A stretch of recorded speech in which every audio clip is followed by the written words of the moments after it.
If every country is in debt, then who's the creditor? Every year, governments gather to discuss budgets they cannot afford, to pay back loans they can never repay, using money they never physically touch. Yet somehow every nation, from the richest to the poorest, ends up in debt. The United States, in debt. China, Japan, deep in debt. Europe, swimming in debt. Even oil-rich countries, overflowing with resources, carry debt on their balance sheets. But here's the mystery that most people never stop to ask. If every country is drowning in debt, who is the mysterious lender holding the world's IOUs? Who has the power to loan money that doesn't seem to exist? What happens when the lender demands control not in money, but in influence? Tonight, we unravel a financial illusion so large, most governments won't dare explain it to their own citizens. Because once you understand who the world truly owes, you'll never look at money the same way again. This is the story of the global creditor no one sees, setting the stage. The invisible architects of money to answer the question, we have to begin where all debt originates. And no, it doesn't start in Washington, Beijing, or London. It starts in a system built over 100 years ago, engineered by a small group of bankers, politicians, and economists, as many of whose names you'll never hear in a classroom. Because the first twist in our story is this: countries don't create their own debt. Their financial systems do. The gold standard, when money meant something. Before the 20th century, global money was simple. Your government could only print the amount of paper that matched the gold it owned. Gold was the anchor. Gold was the limit. Gold prevented unlimited debt. But powerful nations didn't like limits. War, especially the world wars, required spending far beyond what gold permitted. So governments needed a new kind of money. A money that could flex, expand, and most importantly, be created out of thin air. The birth of central banks to solve this, nations created central banks institutions with the legal power to create money and loan it to governments. But remember this: when a central bank creates money, it enters the economy as debt, not wealth. Debt. And that simple mechanism changed everything, because from that moment, governments didn't borrow from other countries. They borrowed from their own central banks, commercial banks, and global financial institutions. All of which brings us closer to the real creditor. Bretton Woods. The world votes for a new money in 1944. Global leaders met in a hotel in Bretton Woods, USA. This meeting quietly rewired global finance. Countries around the world agreed to use the US dollar as the anchor of international transactions.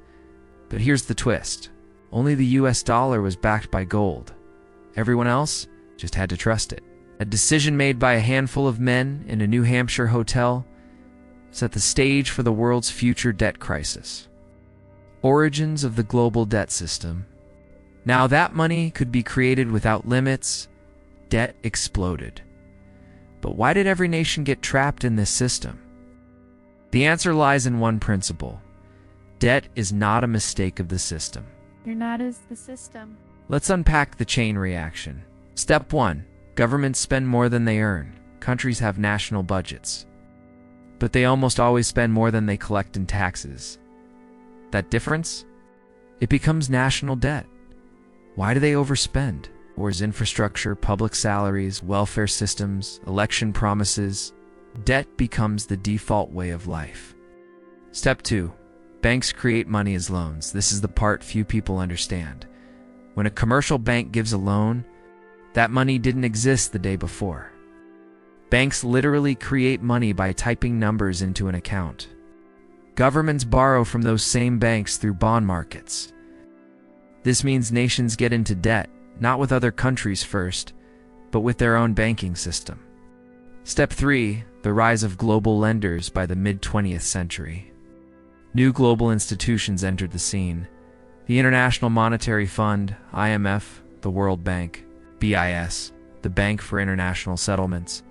Foreign bondholders and institutional investors, these organizations began lending to countries, especially developing nations, tightening their grip over global policy. And here's the unexpected twist. When a country borrows money, the lender doesn't have to be another nation. It can be a pension fund in Canada, a hedge fund in London, or a private bank in Switzerland. Debt became global, and creditors became invisible. The rise. Debt becomes a weapon by the 1970s. Something historical happened. Nixon ends the gold standard in 1971. U.S. President Richard Nixon shocked the world.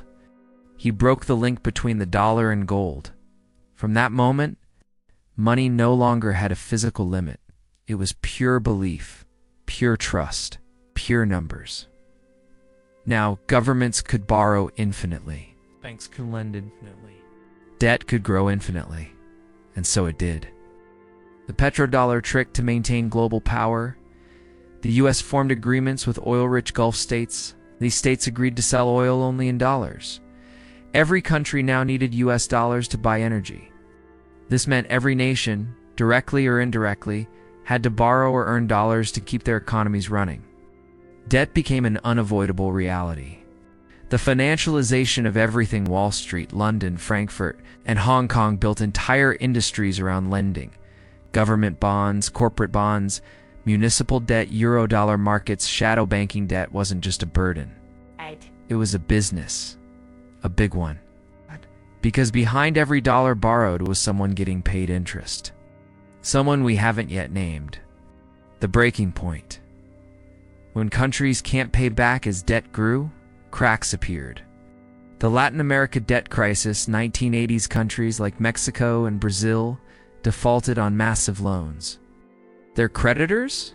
Primarily U.S. and European banks. Along with the IMF, the Asian financial crisis, 1997 Thailand, Indonesia, South Korea, drowned in debt from foreign lenders and global funds. The 2008 financial crisis. The entire world watched as the global banking system collapsed under its own debt creation. But here's the twist. Governments bailed out the banks using more debt. The European sovereign debt crisis. Greece, Spain, Portugal, and Italy faced national bankruptcy. But who were they in debt to? Not other countries. They owed the European Central Bank, IMF, private bondholders, hedge funds. Commercial banks. The creditors were everywhere and nowhere. The fallout. When debt turns into control, debt isn't just financial. Debt becomes political. When a country fails to repay, lenders intervene, cut spending, raise taxes, sell national assets, reduce subsidies, shift political policies. This is called structural adjustment. And it gives creditors more power than many governments. Examples: Greece had to rewrite its constitution to receive bailout money. Argentina surrendered control of certain national assets to foreign courts. Africa and South Asia saw entire sectors privatized under IMF programs, which leads to the ultimate realization: debt is not about money. Debt is about power, and that power belongs not to nations, but to the global financial system itself. Failed fixes.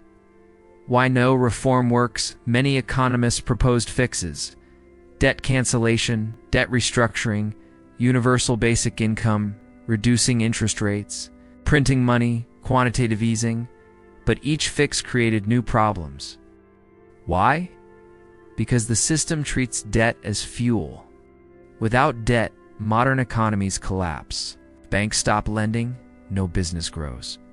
If governments stop borrowing, public services halt. If consumers stop borrowing, the economy shrinks. This means the world cannot escape debt. It can only shift it. Which brings us to the most shocking part. The modern parallel. Who really owns the world's debt today? Let's break it down by category. 1. Central banks. Governments borrow from their central banks, like the Federal Reserve, Bank of Japan, or European Central Bank. 2. Commercial banks. Private banks hold trillions in government bonds. 3. Financial institutions. Insurance companies, pensions, investment funds. These entities buy government debt daily. 4. Foreign investors, countries buy each other's bonds, but this is a small part of the picture. 5. The people. Yes. Ordinary citizens indirectly own national debt through retirement funds, mutual funds, savings accounts, life insurance. The shocking data. Over 70% of U.S. national debt is owed internally, not to other nations. Japan owes 90% of its debt to its own citizens and institutions. European nations owe most of their debt to European banks and funds. China's debt is owed mainly to Chinese banks and state institutions, which leads to the real answer. So who is the creditor? The creditor is not a country, not a politician, not a secret billionaire. The creditor is the global financial system itself, a self-feeding machine made of central banks, commercial banks, global institutions, investment funds, insurance companies, sovereign wealth funds, pension funds, shadow banking networks. It is a web, not a person. A network, not a nation. A system, not a conspiracy. System designed so that every dollar of wealth enters the world as debt. So there must always be more debt tomorrow than today. The 3 final takeaways. 1. Modern debt is not a bug. It is the engine. Without constant borrowing, the global economy would freeze. Debt drives growth until it drives collapse. 2. The real creditor is the system. No secret puppet master exists. Instead, countless institutions from your local bank to trillion-dollar funds collect interest from government debt. 3. The system cannot pay its own debt back because debt grows faster than economies. Repayment becomes mathematically impossible. The only solution is inflate it away, restructure it, replace the system entirely in one day. One of these will happen. It's final warning. The global debt system has reached a point where the numbers are no longer real. Digital money grows faster than real wealth, and the gap between the financial world and the physical world widens every year. At some point, every system hits its breaking point. The only question is, will the next reset be controlled or will it be chaotic? If you found this breakdown eye-opening, subscribe for more deep dives into the forces shaping our world. Hit the like button to help this video reach others who need to understand the system behind the headlines. Do you think the global debt machine will collapse or adapt? Because the answer may decide the future of every generation alive today.